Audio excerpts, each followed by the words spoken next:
Stop what you're doing right now. If you or anyone in your family receives benefits from the DWP, the next few minutes could be the difference between keeping your payments or losing hundreds of pounds every single month. The government has just announced cuts to four major benefits, and most people have no idea this is happening.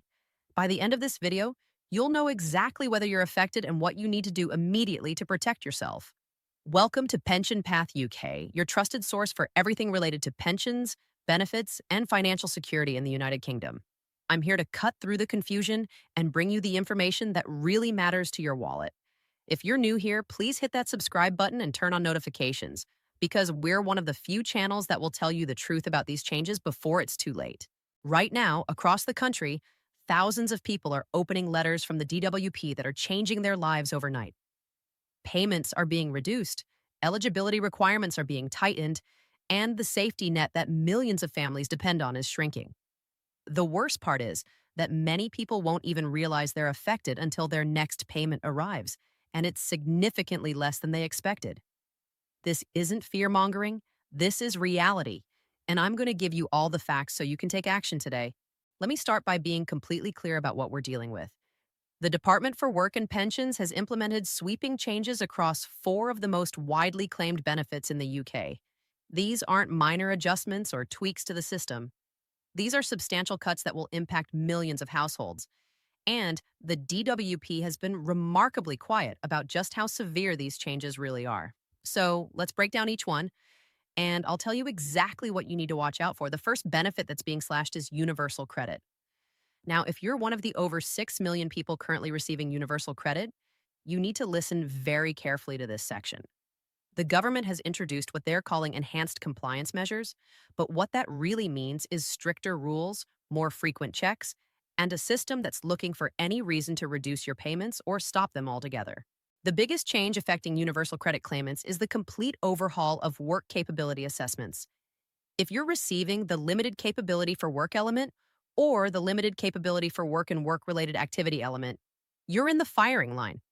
The DWP is systematically reassessing thousands of people who were previously deemed unable to work due to health conditions. The new assessments are significantly harder to pass, and the criteria have been tightened to the point where even people with serious long-term health conditions are being told they're fit for work. What makes this particularly concerning is that if you fail your reassessment, you won't just lose the additional elements of universal credit. You'll also be subject to mandatory work-related requirements, which means you'll need to spend a certain number of hours each week looking for work, attending job center appointments, and proving you're actively seeking employment. If you fail to meet these requirements, you'll face sanctions that can reduce your universal credit payments by hundreds of pounds each month or stop them entirely. The second benefit facing major cuts is personal independence payment, commonly known as PIP. This is perhaps the most worrying change of all because PIP is supposed to be there for people with long-term health conditions and disabilities who need extra support with daily living and mobility. Over 3 million people across the UK currently receive PIP, and the government has made it clear they think too many people are claiming it. The DWP has introduced much stricter assessment criteria for both the daily living and mobility components of PIP. They're taking a far more rigid interpretation of what counts as needing help with activities like preparing food, washing, dressing, and getting around. We're seeing cases where people who have been receiving PIP for years are suddenly being told at their reassessment that they no longer qualify or that they only qualify for a lower rate. What's particularly cruel about these PIP changes is that many people with fluctuating conditions are being assessed on their best days rather than their typical days. The assessors are being trained to look for reasons to deny claims rather than to genuinely understand the impact of someone's condition on their daily life. If you're due for a PIP reassessment in the coming months, you need to start preparing your evidence now. Get letters from your doctors, keep a detailed diary of your symptoms and how they affect you, and consider getting advice from a benefits advisor or disability charity before your assessment. The third benefit being cut is Employment and Support Allowance, or ESA. Although ESA is being replaced by universal credit for new claimants, there are still over 2 million people receiving legacy ESA, and they're not being spared from these cuts. The government is accelerating the managed migration process, which means ESA claimants are being moved across to universal credit much faster than originally planned. Here's why this matters. When you're moved from ESA to universal credit, you're not automatically entitled to the same amount of money. In fact, many people find they're significantly worse off under universal credit, sometimes by over £100 per month. The transitional protection that was supposed to stop people losing out during the migration is being applied inconsistently. And there are numerous reports of people falling through the cracks and losing money they're entitled to. If you receive ESA and you haven't yet been contacted about moving to universal credit, don't wait for the DWP to get in touch. Start researching now how much you would receive under universal credit compared to your current ESA payments. Use the benefits calculators available online and consider speaking to a benefits advisor who can help you understand whether you'll be better or worse off. The more prepared you are, the less likely you are to lose out when your migration notice arrives. The fourth and final benefit facing cuts is pension credit. Now, this might surprise some people because pension credit is often seen as the forgotten benefit, but it's actually one of the most important sources of income for pensioners on low incomes. Around 1.4 million older people receive pension credit, but the government estimates that up to 800,000 more are eligible but not claiming it. The cuts to pension credit aren't about reducing the weekly amounts, although those haven't increased in line with the cost of living. Instead, the DWP is making it much harder to claim and stay on pension credit through increased verification requirements and more frequent reviews. They're asking for more evidence of savings, investments, and capital, and they're scrutinizing claims much more carefully than they used to. What concerns me most about the pension credit changes is that many older people are being caught out by the capital rules. If you have savings or investments over a certain threshold, your pension credit can be reduced or stopped altogether.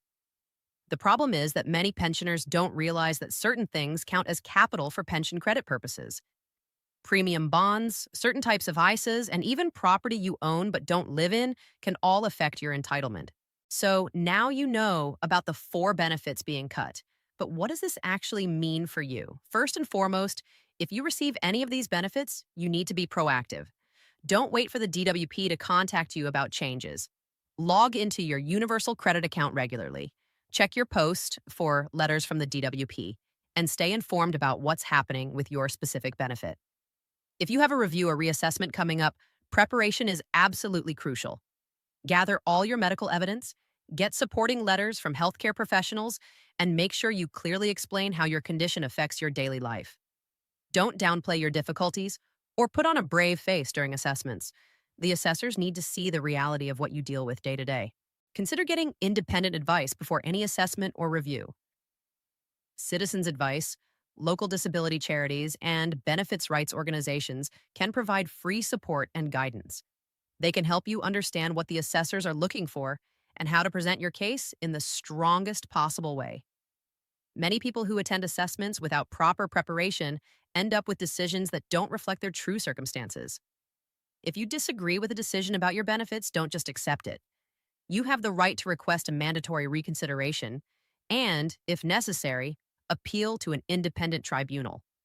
The success rate for benefit appeals is surprisingly high, particularly for PIP and universal credit work capability decisions. Many wrong decisions are overturned at appeal, but only if people actually challenge them. It's also worth checking whether you're entitled to other benefits or support that you're not currently claiming. Many people receiving one benefit are eligible for others, but simply don't know about them.